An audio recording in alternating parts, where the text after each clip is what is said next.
World Cup games are back on in Boston. Will we see more USL player protests this weekend? And we get to know Southern California wine country soccer with Temecula FC. That and much more on Friday's edition of Morning Kickaround.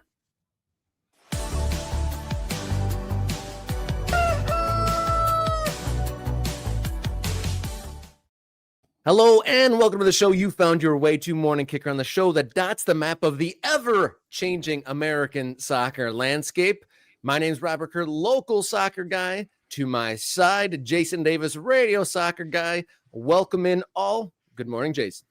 Good morning. Happy Friday to everybody. Happy Friday to all the Ultras who I know are jumping into the stream right now. Everybody's gathering. It's a Friday. We're moving a little slower than usual, except for Mr. Bob.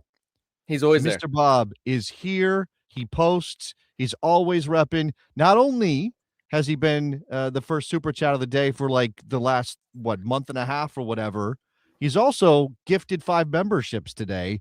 And he's saying he's giving away his book, Somos Más Unidos, the 2026 edition.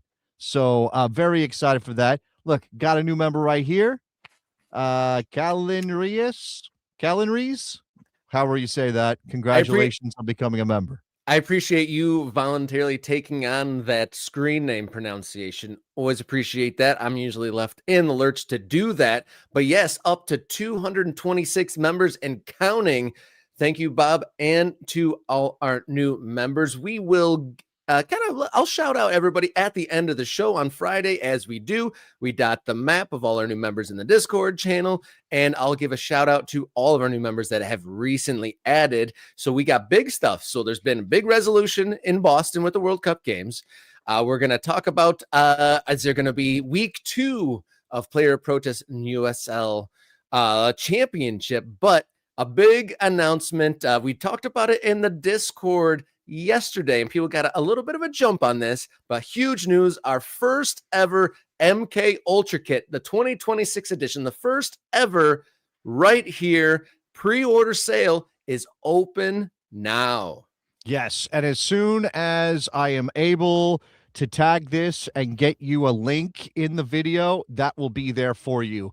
This is big news. I've never had a project I've been attached to that has its own jersey, Rob. I've always wanted that. Never got the ducks in a row to make it happen. Thank you to Mark Jenkinson from Lime Pickle and Bastion, who stepped up to help us produce the first ever Morning Kick Around kit. And it's a beauty. Come on. This is going to make you stand out among your soccer friends. Yeah, people jumping on it in the Discord already. We've already received a number of orders. I think we're going to have the pre-order open for the next 2 weeks. So get your orders in. We got a good price point. Mark's hooked us up really nicely, kind of walked us in step by step. We got a hand-drawn sunburst there, a custom badge for us, and he's even going to do embroidery on that badge, which I'm very excited about. Oh, baby, I'm so excited for the embroidered badge. Now, I know there was a discussion during Kickathon because we presented 4 different designs, and there was a vote. And Homeless Shoe was saying, this looks good. I still want that yellow submarine, though. So there was a Beatles vibe-inspired version that Mark did for us that I think won the vote. It may come back. We wanted to be a little less busy with our first offering, right? But Rob said it very clearly, and I think it makes sense. If you start at 11, it's really hard to go higher than that. So we wanted to go a little less than 11 and maybe build up to something like that. Yeah, we set the platform, right? Like this, I think this imagery and the sunburst and it's got our colors in it and it represents the morning. And I really like all the details to it. He did a great job with the badge. The fact that we're getting embroidered really, I think, means a lot to me too. We got the year for the addition of the kit and dot the map hashtag on the back. By the way, I apologize. I wasn't going to say anything. The wrong reverse image. So yes, we are not doing the curved version. I know it does with the Sun Radial, it kind of fits. We are going to do it flat across the back. Both Rob and I prefer flat across the back. So ignore the curved dot the map on the back of the shirt. That will be straight across. Yeah, so get your pre-orders in now. You can find that in our fourth wall MK Ultra shop front, and you can also find in the shopping tab there on the YouTube channel. So couldn't be more excited. I've never had a kit for a project either. Super exciting, really fun thing. I'm glad that the price point is reasonable, and we're going to see hopefully we'll see some MK Ultras rocking that pretty sure. Getting that out in the wild somewhere. Oh man, it's going to be incredible. It would be so proud. And I think it's a reflection of the community that we've built and everybody who has become an ultra and supported the show that way, that we are even at a point where we can partner with somebody and they're going to produce a kit for us. It's great. Yeah, and it already meant a lot to see the MK Ultras meeting up in Florida. Tom from Soccer Zombie, there was people rocking MK Ultra gear down there, and that was an amazing sight. And then it'll only go another level farther with our own kit. I had a family member ask me, "Are we going to go with shorts and socks and allow people opportunity to be a full kitter?" Maybe not just yet. Maybe I guess that was a little bit rhetorical, half jokingly, but maybe people can get creative and create their own there. But if we were to do an entire kit, right? The word kit is supposed to be the entire uniform, as we would say here in America, right? That's when we say kit, we mean the shirt now, kit culture and all that. But really, it's everything, right? It's the shorts, it's the socks, it's the whole bit. If we were to pair that with shorts, Rob, and I'll put it back up on the screen just for a second so we can get another look at it. Again, flat across the back with dot the map. Dark shorts. The color of it's got to be reverse of the trim, I think, right? Like the navy with yellow trim on the shorts. That's the way I would go. Too much yellow, you look like a highlighter out there. Yeah, that's a fair point and definitely right. But I had just an image of me like on the airplane to Rhode Island in May in all yellow, full kit on the airplane on the way out there. It'd be kind of a funny sight. It'd be incredible. That would be incredible. So get your kit. Buy your kit. Buy the morning kick around kit. We're in pre-order right now, pre-sale right now. So we will start production in a couple of weeks, right? And we'll push the button on getting those kits ready to be shipped out to you in the very near future. So there will be a slight delay here. We're not, we don't have the kits in-house ready to send to you. They will be produced and they will get to you, but buy your kit. Become one of the first people who can say, I had a morning kick around kit, the 2026 edition. And yeah, there will be a 2027 and a 28 and a 29, we hope. So yeah. Billy Bob has already helped us reach our member goal today. Our member goal was 10, and we have already killed it because of Bob and Billy. The Bobs are stepping up. Give it to the Bobs today, Rob. Bobs and Robs. All the Roberts. I'm assuming they're all Roberts. I guess you could be like a Robinson, if your name is Rob. But you're not. You're a Robert, and I'm assuming that Bobs are Roberts too. Haven't met too many Robinsons as first names, but that's an interesting take on it. And before we get going, since we hit our target, should we clang the clanger? Like, oh yeah, pre-show clang the clanger before we even get into the content? No, there it is.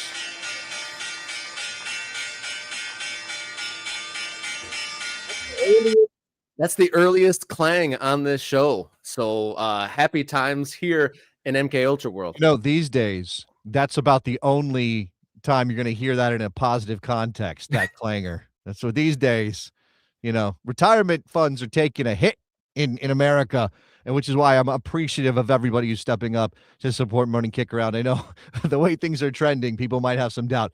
We appreciate you. Thank you very much. Yeah, good to hear that sound in a positive way, not some piece of sinking news. Before we get to it, other ways to support the show, ko-fi.com/morningkickaround. You can directly donate there. They take less of a cut than YouTube. You can also support us with some follows and likes on social media, at mkickaround on all the social media platforms. Or you can write us a note, morningkickaround@gmail.com. We've been getting some good people have been sending us stories, giving us some tips. And then also, if you have business inquiries, send them to morningkickaround@gmail.com. Anything you can do, even just sharing the link to any of our segments or live shows, much appreciated. Something to help us out, push the awareness for the show. You ready to get to the show? Let's go. All right, Morning Kick Around Friday edition. Let's do it.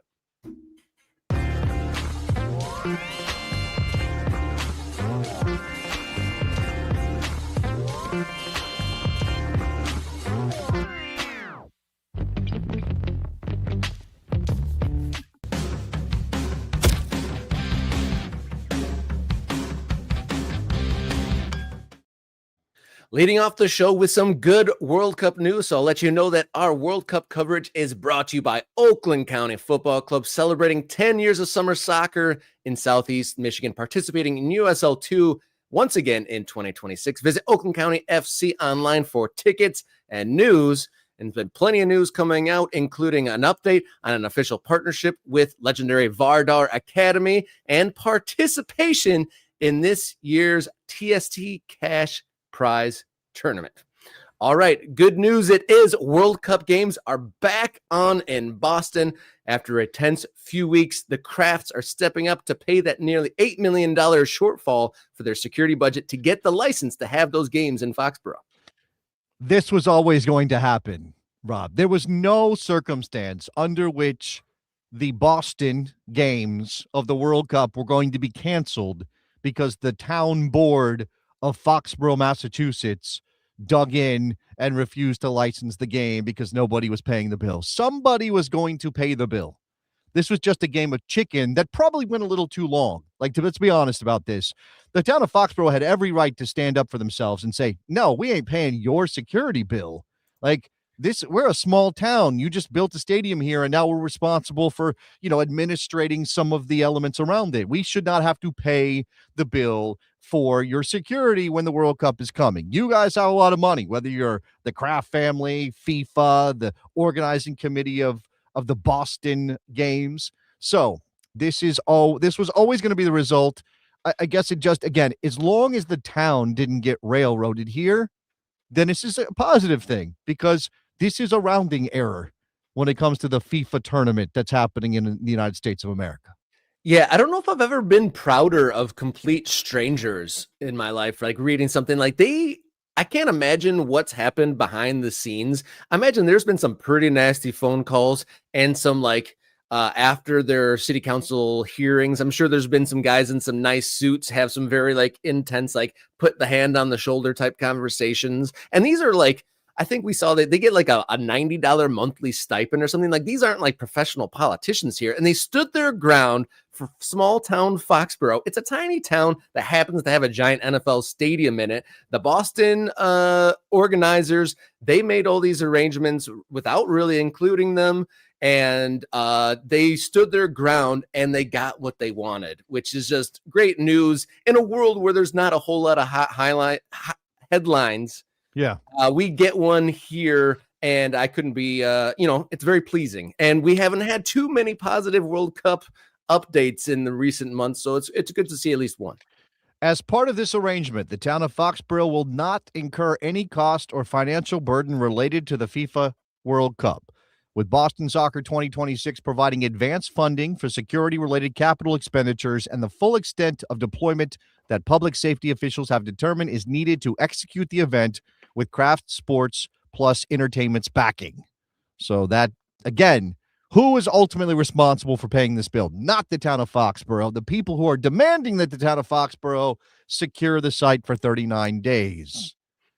Here we go. And again, we heard about the lawyer showing up and saying, well, we'll write you a promissory note. And the town being like, no, that's not good enough. You got to actually put your money down right now so that we can make sure that we're not going to be dealing with a line item in our budget that shows a negative next to it. And so here we go. This is good. Look, there's part of us and part of me, I guess, and I would love to know from the Ultras how you feel about this, that we're kind of like, okay, yeah, don't license these games. Yeah, keep it going. Get it all the way to the line. I'm not saying we want the World Cup to be completely ruined to the point that games can't happen. But I think there was this sense that with some of the cynicism around the World Cup and some of the negative things, the price gouging, the politics that had entered the fray, it was almost like, I'm just rooting for chaos at this point. So that side of me is now getting pushed aside, and I'm back to, okay, we got it. We got to play games. We got to get this going. Yeah, this is a unique setup in a way with the city council in the small town of Foxboro. But I'm curious to see if this sets a precedent, because obviously other towns are probably having budgetary issues like that. It was highlighted because it was a small town. They couldn't possibly cover this. It was a significant percentage of their entire annual budget. So there's no way they could go out of pocket for it.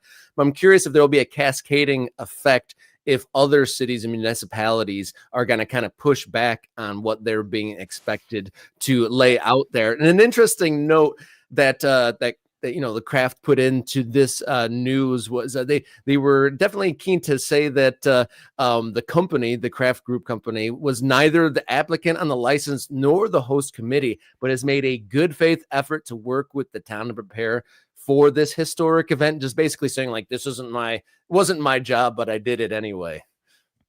Yeah, I mean, this whole thing was about passing the buck. Who's ultimately responsible? Who's The holding the town says, bag?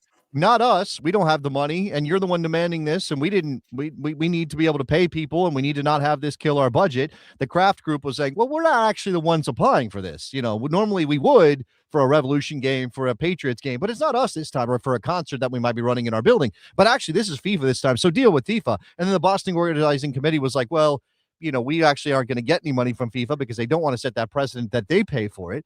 So, yeah, we'll just figure this out behind the scenes and get back to you. And the town was like, no. So, again, I think this was basically down to holding the Kraft Sports Group feet to the fire, which I said was going to be the thing anyway. Because if Robert Kraft wants to cozy up to Johnny Infantino, if this is, if he lobbied for FIFA to give games to quote unquote Boston 25 miles outside the city in a place like Foxborough, Massachusetts, so that Robert Kraft could reap the rewards of being part of the World Cup, well, then ultimately the buck stops with you. End of story.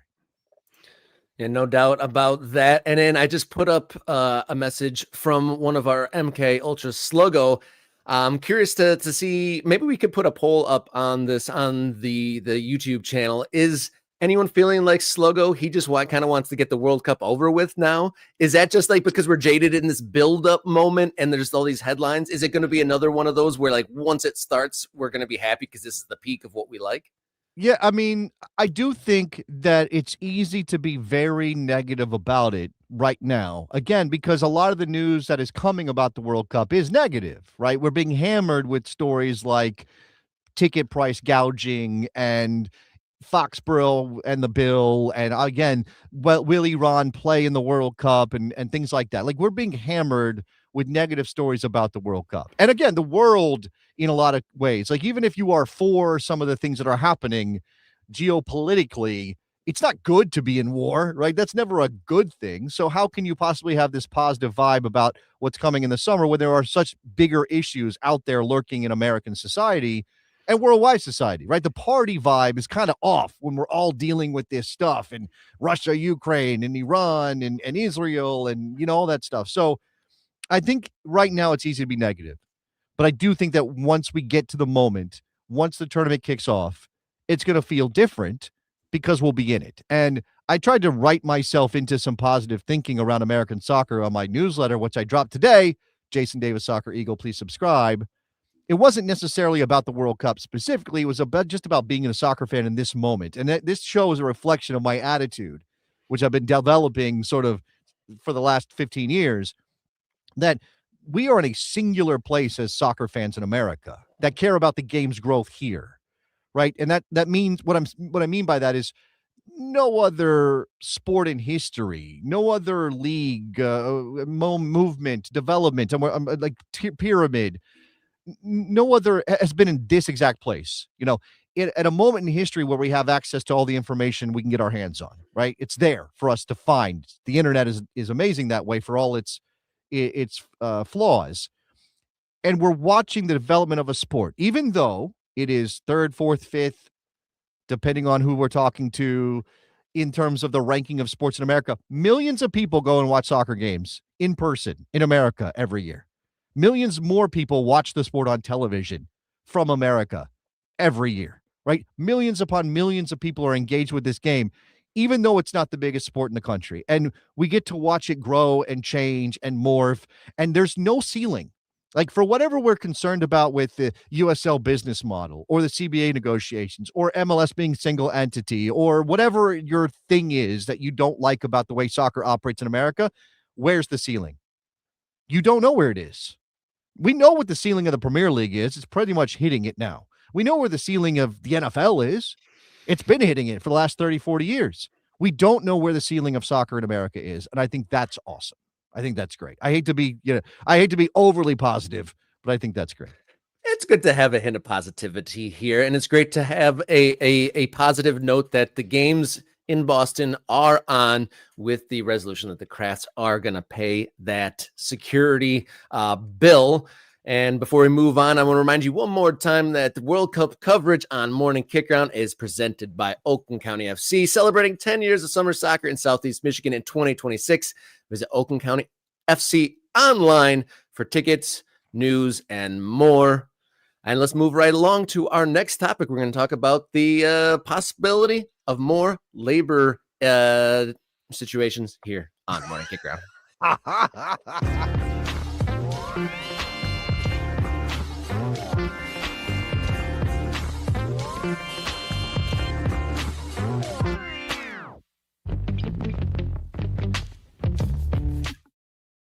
After I get through my word salad, I am now ready to talk about the USLPA versus the USL Championship. Going into week 2 of action, we saw a minute of stillness across all the games in week 1.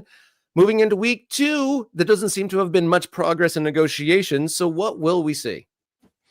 Yeah, so Wednesday, we know there was some meeting. There was a negotiation session. Yeah. There was an opportunity to talk about these things. Since Wednesday, no announcement has come of an agreement being reached, of a CBA being finalized and going to the players for ratification. That hasn't happened, right? What we have in front of us now is another weekend of USL Championship soccer with the potential for more protest, or very like a very small chance, a potential of a work stoppage. Right. So what are we doing? Like, what can we do here, Rob? What can we do with our hands except try to figure out what this might look like? And so here's a suggestion, right? Arribas Chivas. Could it be 2 minutes of inaction? Or as our friend John Morrissey, writing at Backheel and other places, have called it, a minute of stillness is what we got last. Oh, stillness. You know, something I can never get my 5-year-old to actually engage in. A minute of stillness. And I do want to pull from John's writings on this. This is his piece on Backheel, kind of setting the stage for week 2. And he doesn't have any, there's this kind of, he doesn't have like reporting, because nobody really does. I think Kartik Krishnaiyer says that the federal mediators have been sent away. Get out of here. You're not doing anything for us. And that everybody's digging in, right? Which, if the mediators are being sent away, that's not a good sign. I mean, you bring the mediators in because you're not making headway. Now, it's possible that the mediators being sent away means they're close. I suppose you could read it that way. But that's not the vibe that people are getting. So this is what would happen, right? This is what we're talking about. Could there be a strike? We'll get to the potential of a protest again. But could there be a strike? From John's piece at Backheel, go read it. For players with minimal savings, especially those at the bottom end of the salary spectrum, a long-lasting strike presents a real risk. Still, Connor Tobin, executive director of the USLPA, noted in an interview with PHNX last week that the players could tap into CWA or AFL-CIO emergency funds during the course of a work stoppage. The CWA offers striking members $400 per week beginning on the 15th day of a strike, a key source of potential relief given that the young USLPA lacks the strike reserve funds of more established unions. So we talked about this. There's not a lot of money sitting in a bank account somewhere to keep the players going with their bills, with their lives if they strike, right? These guys are not sitting on massive investments they can tap into, or any investments, really, I would bet. 20-year, guys in their 20s making, not a ton of money aren't going to be able to sock a bunch of that away, and the union's not going to be able to ask them to pay into a big strike fund. Now, will those other funds, CWA or AFL-CIO, help them bridge the gap? And could we imagine that they will be enough, Rob, that it could push the union to choose to strike? This is a good little tidbit of information. We didn't know if or how much they had as a strike fund for the players. So obviously $400 a week, not a huge amount of money, but it's more than naught, obviously. We're seeing some suggestions in the chat of what maybe they could do as an alternative. And one of the ideas could be players pause at the 26-minute mark. That might be difficult just from a coordination standpoint. You Yeah. get the game going and you're in the mix, and they're very competitive. They're professional players for a reason. They're going hammer and tongues, to use a euphemism. But I think the adding a minute per week could be, that's a pretty stepping up Man, the heat. Like if it's like third week 3 minutes, fourth week 4 minutes, like that's that a could, long time. When nothing is yeah. happening, 3 and 4 minutes is a long time. The 1 minute was I already awkward. My thought was and it's mentioned in John's piece that obviously the broadcast, we talked about this, the broadcast all cut away from the protest. And after the first one in Louisville, they decided, well, we're just not going to show these guys. We're going to, the cameras over there on the fans. There's a flag. Oh, it's waving. Look at that. It's so pretty. That's what they decided to do with the other games as they realized what was happening across USL and the championship. My thought was to do it coming out of halftime. But I don't know. That's the same kind of problem because you're now coming back from something that is a pause in the game and you give the broadcasters a chance to adapt. If this is about visibility, right? It's just about awareness, which it is, then you have to find a way to do it in the most impactful way possible without undermining your professionalism. Because that's the line that the union toes, Rob. If you do something that looks like, you're just not serious about your job, well, that doesn't send the message that you should deserve what you're asking for at the bargaining table, right? That sends a message that, hey, you're a bunch of jokers and you don't deserve that. Look at how you screwed up this game for the fans who showed up to maybe support you, certainly support you as players on the field for your team, but also maybe support you in this fight for the CBA.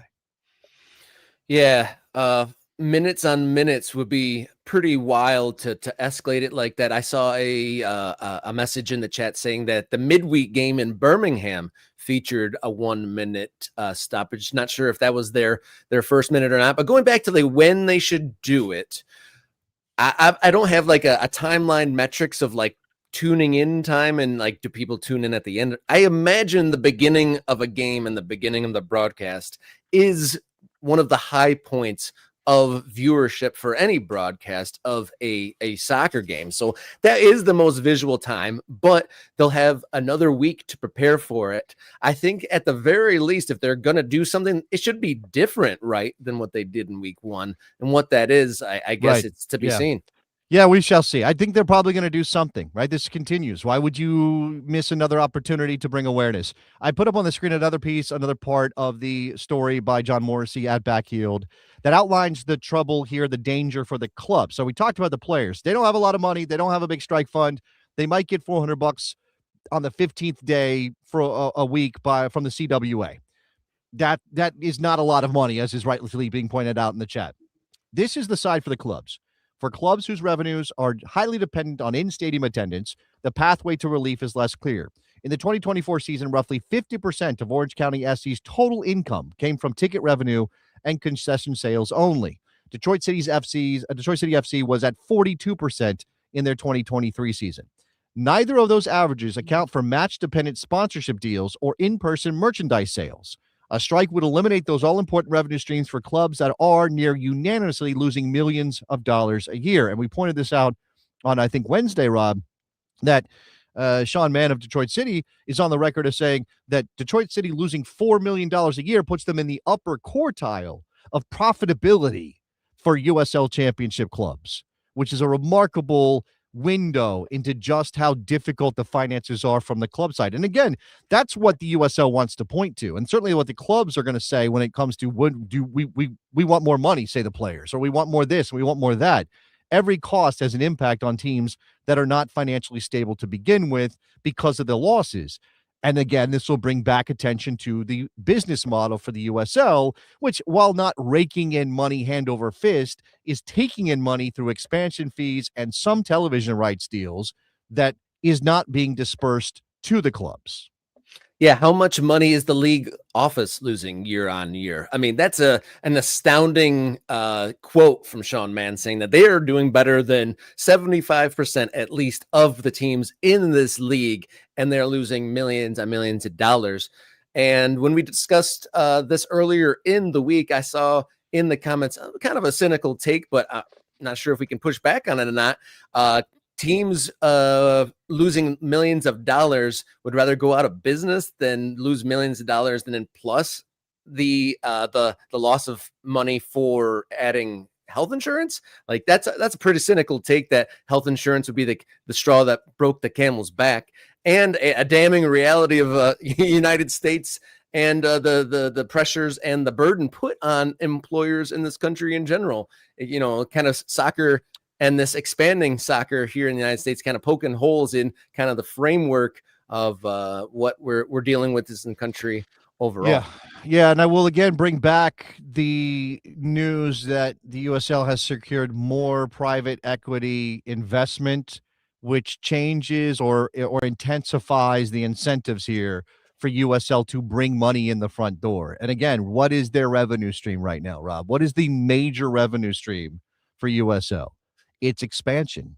It's adding teams, right? And I think I set a goal today. I think we're, in terms of super chats, if we get there, we can talk a little bit about a project that looks like it's dying in Florida, that I think reflects again this land grab kind of approach from USL when it comes to going out and scooping up expansion franchises and expansion locations so that you can bring money in, because now you have investors who want to see a return on that investment.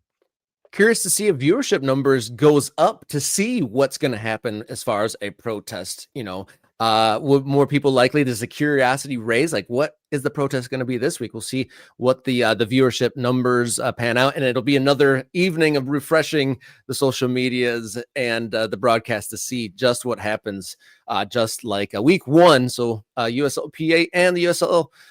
Nothing new as far as a CBA, and have been operating without one since the end of 2025. Our guest is waiting in the wings. We've hit our goals, but just one quick second before we move on, put that MK Ultra kit back up on the screen. We don't want to forget that MK Ultra kit, first ever, the 2026 Morning Kick Around Ultra kit, now open for pre-sale. So if you haven't gotten in there yet, do so now. We can put the link in there again, but it's at our Fourth Wall MK Ultra merchandise site, and we can throw that link in there one more time. But now we're going to turn our attention.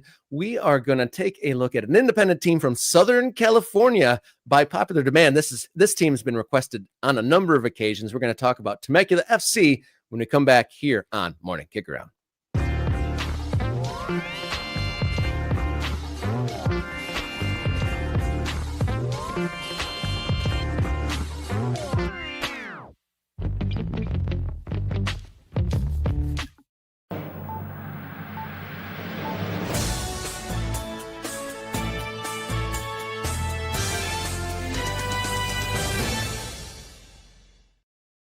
Welcome on in, Morning Kick Around here, and we're going to get to know Temecula FC and wine country in the south of California, a team described as a family-owned club. They're looking to build their own stadium and do a variety of unique sounding projects. Brandon Jantz, owner of the club, welcome on in to Morning Kick Around. Thank you, guys. Thanks for having us in. I appreciate you coming on, Brandon. Again, as Rob said there, we've had some people in our comments saying, you got to talk about Temecula FC. You got to talk to the guys at Temecula FC. So here you are. I mean, I hope you can live up to all of that buildup. But looking into your club, you've got something interesting. Describe what a family-owned club means for Temecula FC. Oh, okay. Well, very, very good. I'm glad somebody wants to hear about us. Yeah, we've been around for a little while now, 13 years. And it's pretty much, very, very much family owned. My daughter's involved. My wife's involved. Actually, now both my daughters are involved. My son plays in the youth academy, and everybody pretty much that pitches in on a match day is family. We have a lot of really tight-knit people that help operate the club, and they're pretty much considered family as well. But yeah, we're not something that is a big corporation by any means. But that's we're very much involved in the community, and we're here to serve the community. I guess that's how you would describe us, as a family club. Oh, very interesting. Curious to get your take and kind of the leagues that you play in, because you guys played for many years in the NPSL and in Anissa Nation, and there's been an attempt to go pro, and there's some news about USL League One potentially in the future. Kind of describe kind of like which leagues have served you in what capacity, and kind of what direction are you going on that front? Yeah, of course. So we started in the NPSL. I played in the USL as a player back in the 90s and early 2000s. And when I discussed with some of the old owners of the clubs that I played for, they pushed me towards starting out in a league that was, kind of just to get your feet wet and in an ownership, moving from being just only a player and coaching into then owning a club and operating a club.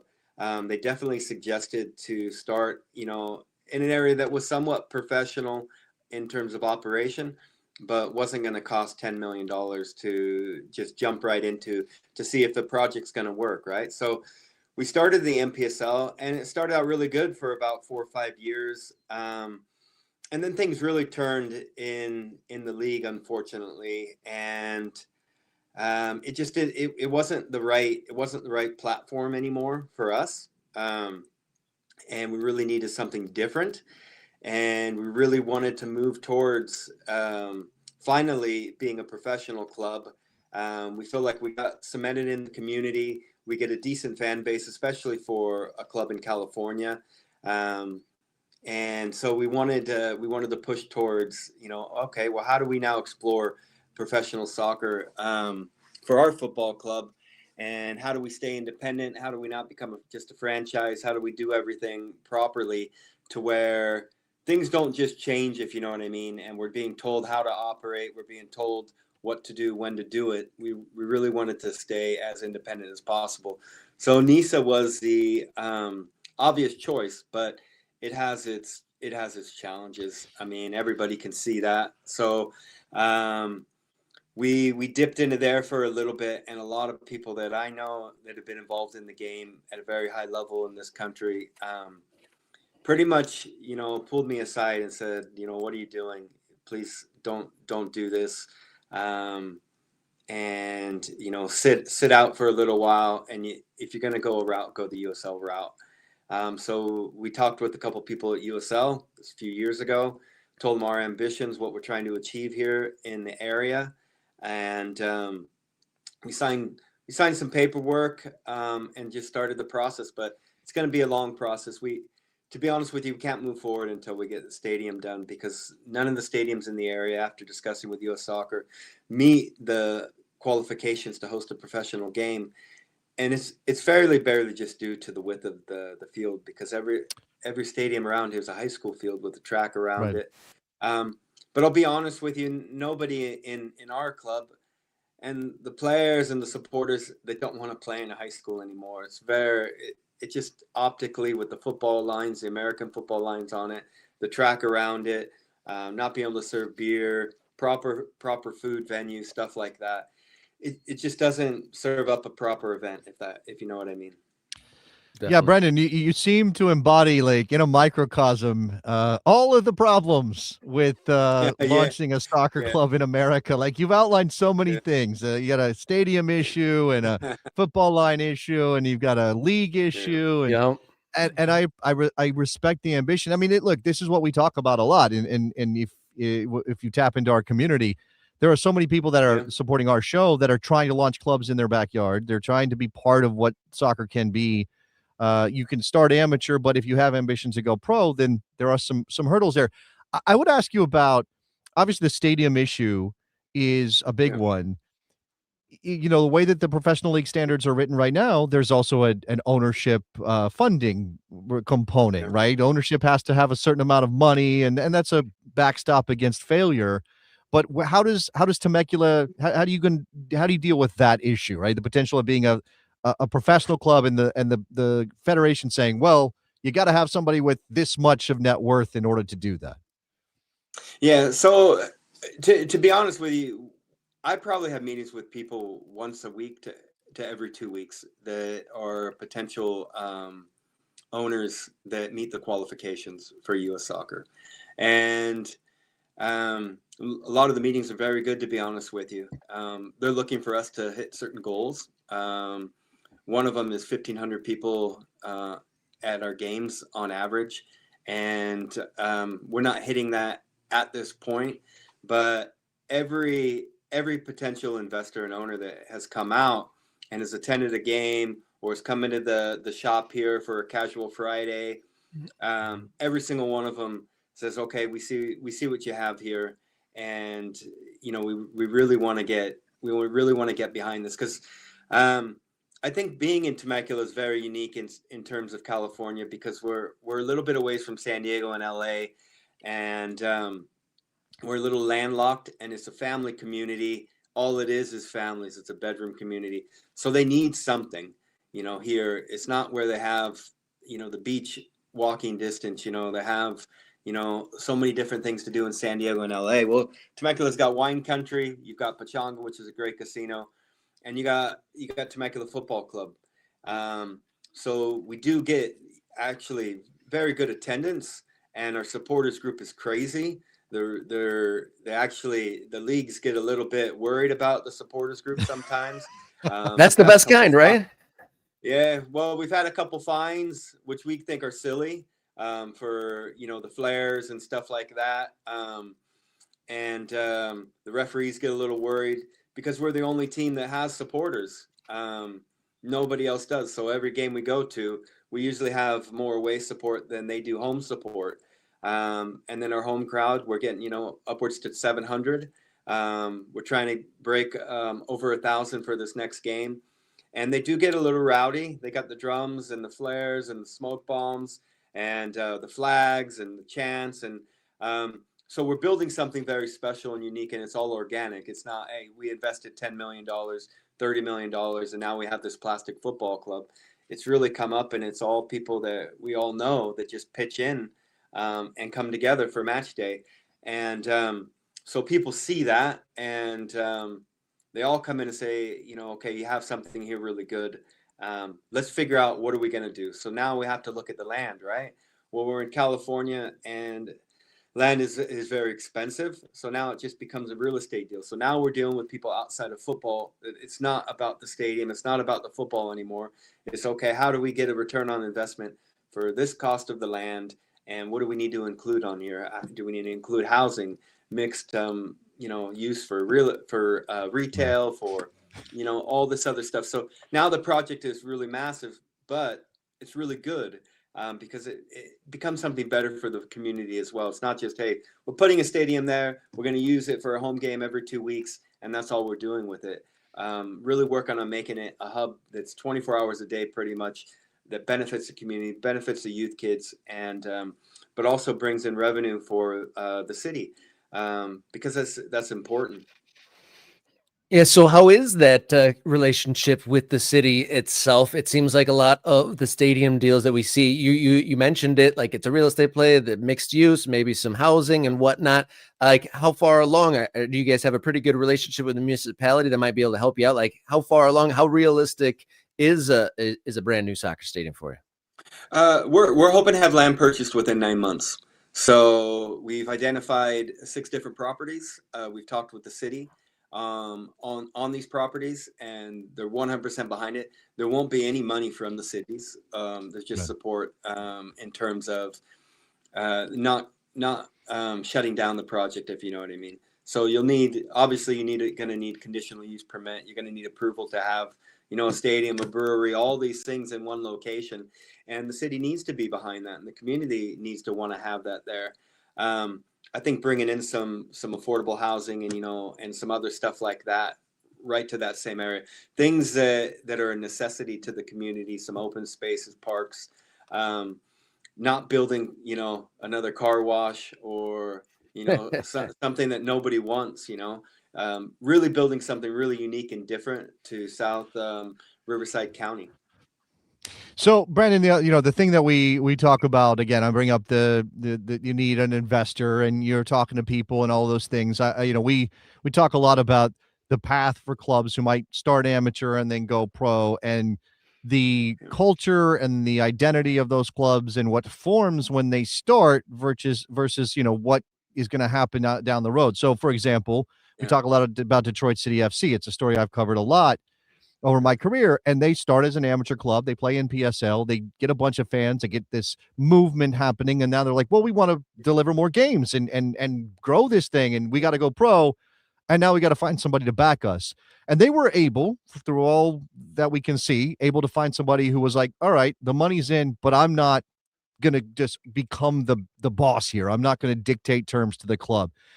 How do how do those conversations go with the idea of like, we don't want Temecula FC to just become some rich person's plaything and be at their whims. You want it to still be representing the community, even though obviously you need this backing. Yeah, we've said no to a lot of people. So I'll be honest with you, because it hasn't been the right project, and they would destroy the football club. Pretty much they wanted to make it very plastic and, push, huge franchise youth stuff. Really, I think they wanted to use the name primarily to make money off the youth. And so become like a serve, some of these clubs that just expand across the nation and use our context and our branding and our platform just to make money off the youth, because that's the number one thing they go to. And I understand, don't get me wrong, we understand that youth is a big financial tool in the United States. It's the biggest, and it's primarily why most massive youth clubs don't go into pro soccer or even men's level, is because that then costs money. So they just want the money for themselves. Drains the profits. Yeah, it's massive profits. But I mean, if you just look at the numbers, it's insane. I mean, multi-millions in the youth game. So, and I get it, because they're wanting to come in and invest a lot of money and build a small little stadium and do this. They want to make sure that they have a guaranteed return. And the easiest return is, hey, let's add 1,000 youth kids paying $5,000 a year. Well, there we go. We have our money. We don't have an issue. And let's expand into this state, that state, and this state. And, it's not our model. Don't get me wrong. Would we like to grow in our youth? 100%. We brought in a new director to do that. We've changed over a lot of our coaching staff to do that. But primary reason for that is we want to develop more local kids. We have 4 million people within an hour drive, and we have no players going pro every year. And that's a real issue that we see. And majority of it is because they're just not in a proper system. They're not in a good development system. So outside of San Diego FC, LAFC, LA Galaxy, OCSC, and now AV Alta up there, outside of that, there aren't any other good systems where they have the ability to develop a player and get them into first team football at a proper age, at younger ages, 15, 16, 17, start to get their feet in there. That's how they do it in the rest of the world. Well, these kids all just play club soccer, MLS next until they're 18. And then they try to make the jump in to be a pro, and they have no chance. It's too difficult, So we want to grow our youth, but we want to do it the right way. We want to find the right investor that they can be very hands-on, but they just have to be hands-on in terms of not destroy the brand, what we're about, the community, Yeah, that's a good point, and interesting to see what you talk about the youth. And I'm guessing that United States is unique, that the biggest soccer clubs or football clubs in the country are actually the youth teams rather than the professional teams. Definitely one of the unique qualities of American soccer. Before we let you go, there's been a couple comments about your crest, and people are showing some appreciation for it. Got the quail on there. Kind of give us a rough badge explainer for Temecula FC. Yeah. So when we first started out, an old teammate of mine, Vince Passione, we got together at a Starbucks, the typical story, right? And we're trying to figure out what do we want to do? Well, to be honest with you, what we first started, we wanted to make sure it was very localized. And this is a big Native American community. Pechanga is the local tribe here.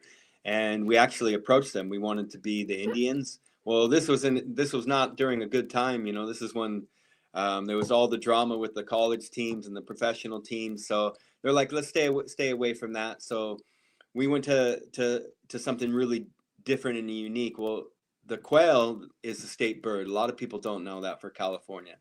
Nobody uses it. Everybody wants to use these big animals, tigers, lions, bears, eagles, whatnot. Well, we wanted to use something nobody's used. So we picked the quail. They work together in a group, exactly how we wanted to be. They're a tight-knit family, exactly how we wanted to be. And they're a beautiful animal, to be honest with you. So if you ever see one, they're absolutely beautiful. And we wanted to make sure, from my time over in England with some amazing people over in the UK that I got to spend time with and really learn about the game, we wanted something very traditional. So we just went very simple: bird on top of a ball with our name and with the establishment date, and we've kept it that way pretty much ever since. Only change we ever made was we had the old school football on there, and everybody thought we were a volleyball club. And in the grocery stores, anywhere. So we had to change it after a couple of years. And we miss the old football, but the decision to make that marketing decision was massive, because everybody just thought we were a volleyball club. They had no idea. Okay. That's interesting. I know volleyball is big in California. Maybe in a way it's not so big everywhere else. Yeah. I got a friend. He's like, my son made the varsity volleyball team. I'm like, I don't even know if my high school had a boys varsity volleyball team. I think we were strictly girls. Yeah. So I get that, obviously. And the fighting the good fight to, spread the gospel of our game and having to at the same time, though, if you have that's an entry point for a conversation. Like, oh, you guys are a volleyball team? No, we're not. We're a soccer club. Yeah, that's a big actually. And you said go ahead. We won't change from football. Though. People all right try to get that as well. No, we're a football club. Yeah. Okay. Respect. And we want to help you hit those goals. You said you have a match coming up. Hype your match up real quick for us before we go. Try to help you hit that goal of raising that attendance number. We have a really busy week coming up. We got 3 games in 7 days, which is going to be difficult for the club because we're carrying a lot of injuries. But we haven't lost a game in 3 months. We've won 10 in a row. The lads are buzzing. John Oliver, our first team manager, has got him flying. So we start out league on the 22nd away up in Irvine, and then we have a midweek league game that we had to push to Thursday, the 26th of this month. And then we have our big cup semifinal on the 28th at Chaparral. That's the one we're trying to get 1,500 people out to. We do have some people coming out to that game that are interested in throwing some money behind the club and purchasing some land. So we want to give them the best experience possible on the 28th. But yeah, very, very busy week for the football club coming up. But we're all excited and ready to get the league started. All right. Well, let us know if you get an MK bump from your appearance on here. Yeah, 100%. I'll have to get that uniform in our shop here, in our club shop as well. Okay. Oh, that would be absolutely amazing. Thank you, Brandon Jantz from Temecula FC. Course, before we go, because Brandon mentioned it, and I felt bad that I put up the old logo with the old ball. There's the current Temecula FC logo with the modern ball on it, or the Telstar, whatever we're calling that thing. Brandon, thank you very much for coming on. I still wear the old logo all the time. I have it on the hat. I like the old school ball too. I like the old school ball too, Brandon. Barcelona, the whole bit. I'm a fan. Whatever way works for the club. That's what we care about. Yeah. All right. Thank you so much, Brandon. Guys.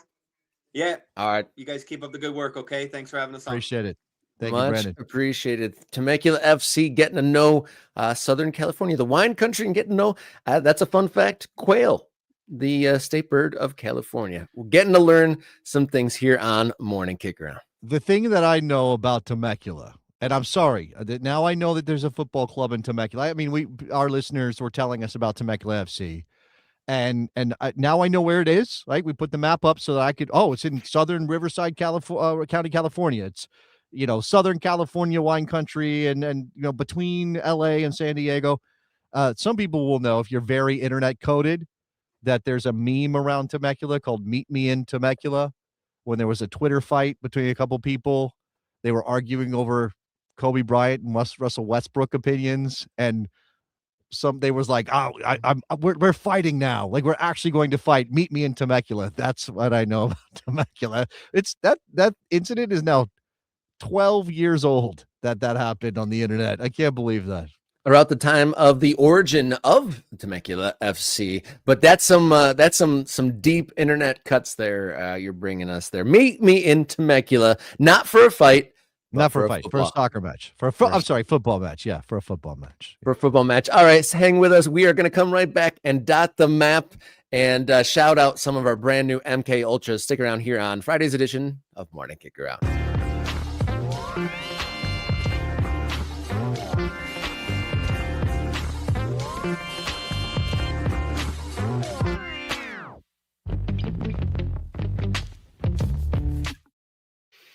Great stuff here on a Friday. There's big news with Boston's games going forward.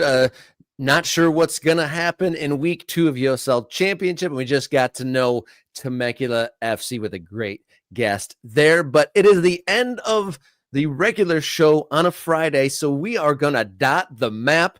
And for those who just picked up MK Ultra gift memberships, put your location.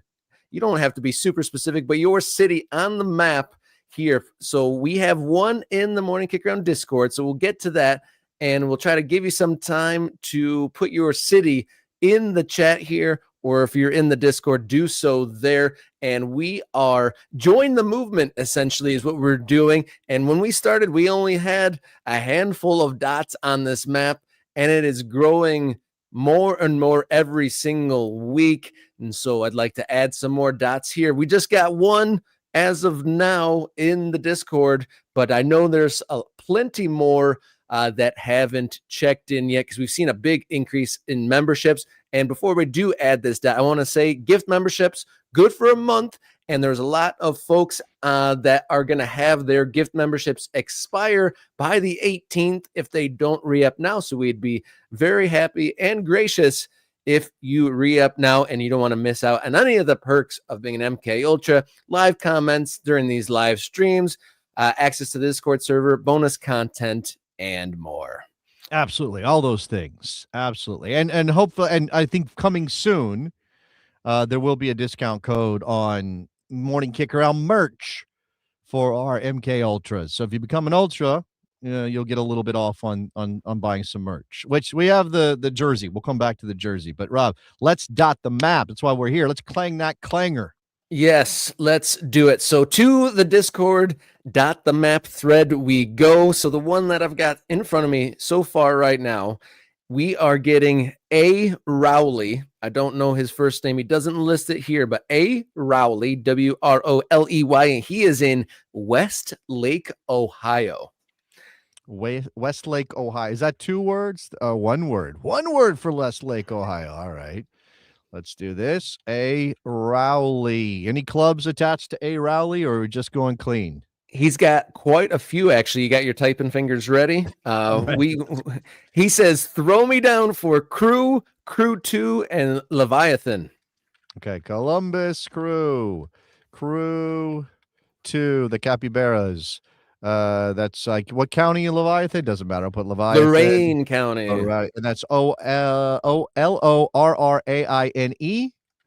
Is that correct? Am I right? So it's not how he spelled it in his comment, but that's fine. Leviathan will do, I guess. All right. Well, it says Lorain County. It might be spelled wrong. He's obviously right there, not too far. Yeah, not too far from Cleveland. I imagine he's in Lorain County. So shout out. Leviathan made some waves with their jerseys on our show a while back. Yeah, and big ticket sales as well there in the USL 2, and they sold hundreds and hundreds of tickets, and actually going to have a guest appearance on the show next week. They've got a big announcement that they wanted to bring to us to announce, so that'll be exciting. Tune into them. And there's another team for Mr. Rowley, Cleveland Crunch of indoor soccer fame. Oh, Cleveland Crunch. That's a great name for an indoor soccer team. There you go. All right. Cleveland Crunch. All right. We have another dot to add from the Discord. This one makes me pretty happy because I used to live in this neighborhood, and we are putting Bucktown, Chicago on the map. We've had a shortage. I got plenty of people in Chicago still, not enough ultras. The balance of ultras to friends in Chicago, not quite there yet, but we have FC Neo Tokyo in Westbound So Chicago. that's my guy Mitch. All right. FC Neo Tokyo goes by FC Neo Tokyo everywhere.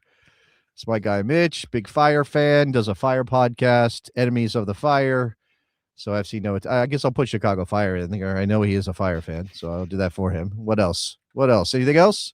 That's what we got. But I do want to shout out, anyone in the live chat, or if you're in the Discord, put your city, rep your city, and we'll add you to the map. And I can't say how much that makes me feel good that someone from Bucktown, one of my favorite neighborhoods in the whole world, especially the United States that I've ever lived in, Bucktown, a great spot to be. So we've had an influx of MK Ultras, which is absolutely awesome. So shout out to Jason M421. We got Steve, Brad Jackson 1691, Robert Anderson, the Sad Cat, Rocker 9873, A Rally NBA. We just put his dot on the map. Rodrigo Smith, Brian Burton, Michael Dwyer, G Man TB, Sesh 420. We can see what their hobbies are. Vic, Teamwork Music, and that's a long one. Teamwork Music Geek, Josh Joke Geek. So shout out FC Neo Tokyo, KJ, Great one, yeah. And CHS MT19, Daniel Larson 333, and everyone else before that. Thank you for becoming an MK Ultra and supporting what we're doing here on the show. All right. So again, just to be clear, because I see the chat is moving, I've added Callan Reese to Marathon New York. I'm assuming it's pronounced Marathon. I'm sure it could be pronounced in some very weird way. Marathon. Yeah, it could be Marathon. It could be Marathon. Who knows? New York there for Callan Reese.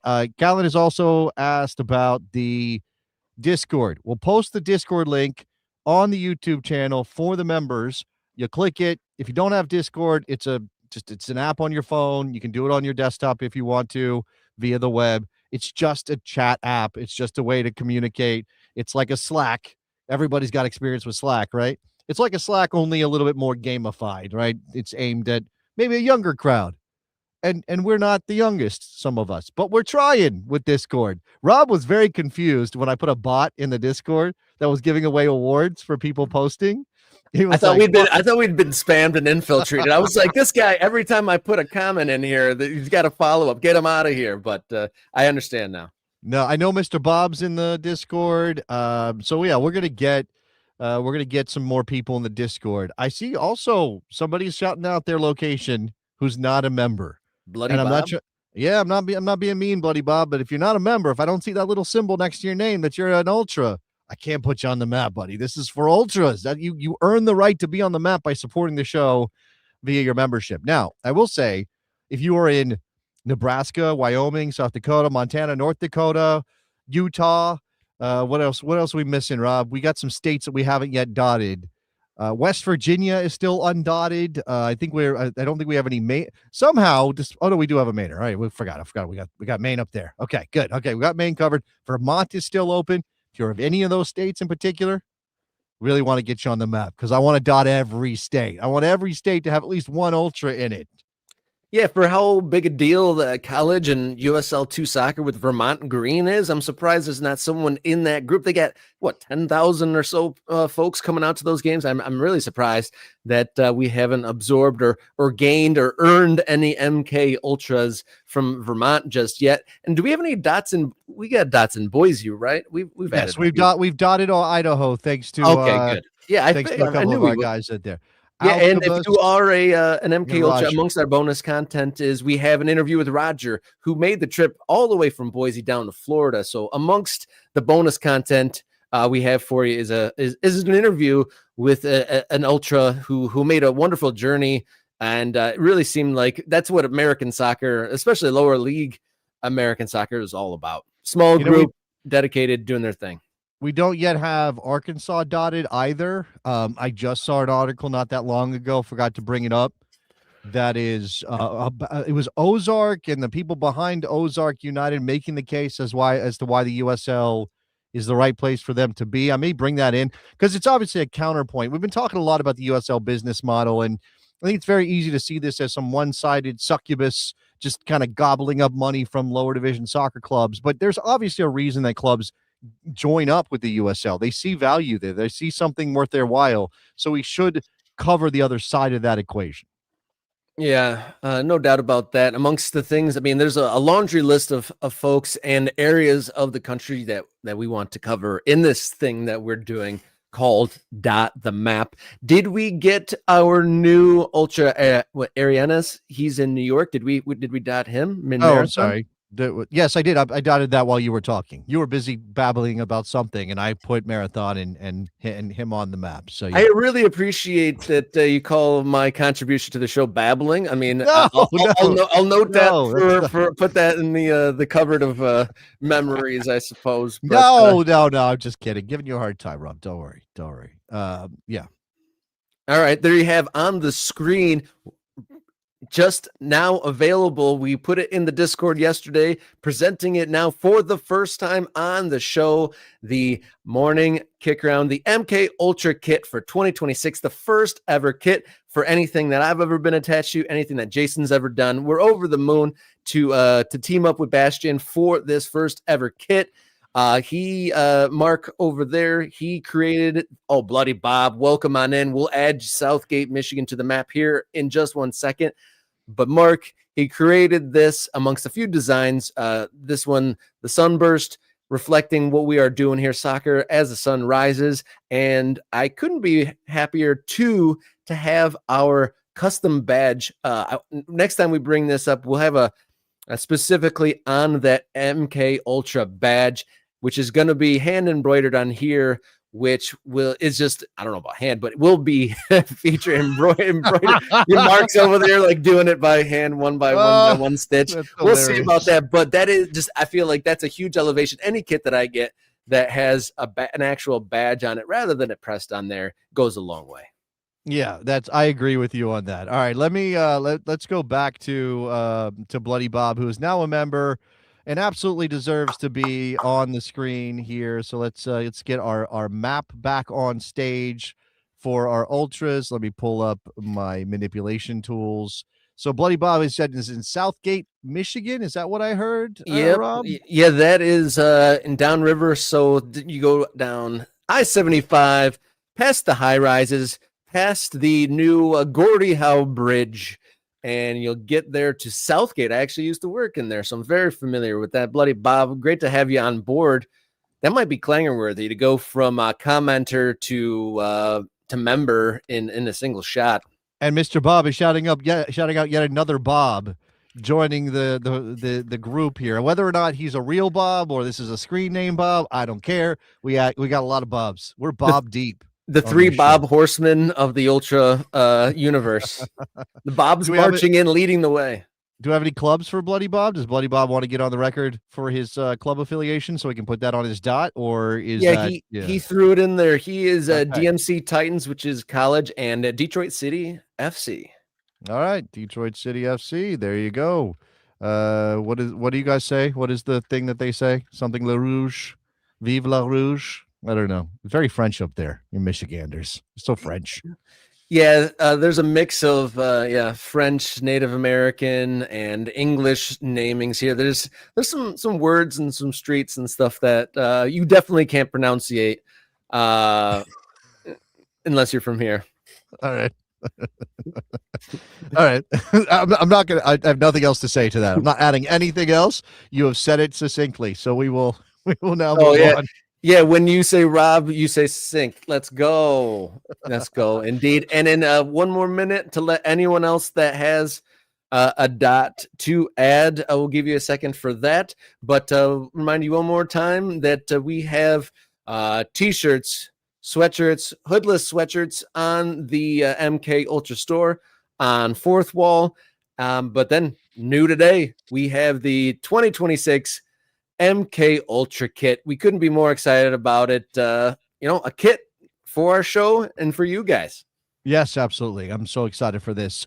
Please get your kit. I see that our sales are creeping up ever so slowly, and I think double digits are in the future, in our near future. So please buy your kit or pre-purchase your kit, and we will get that out to you once they are produced and ready to go.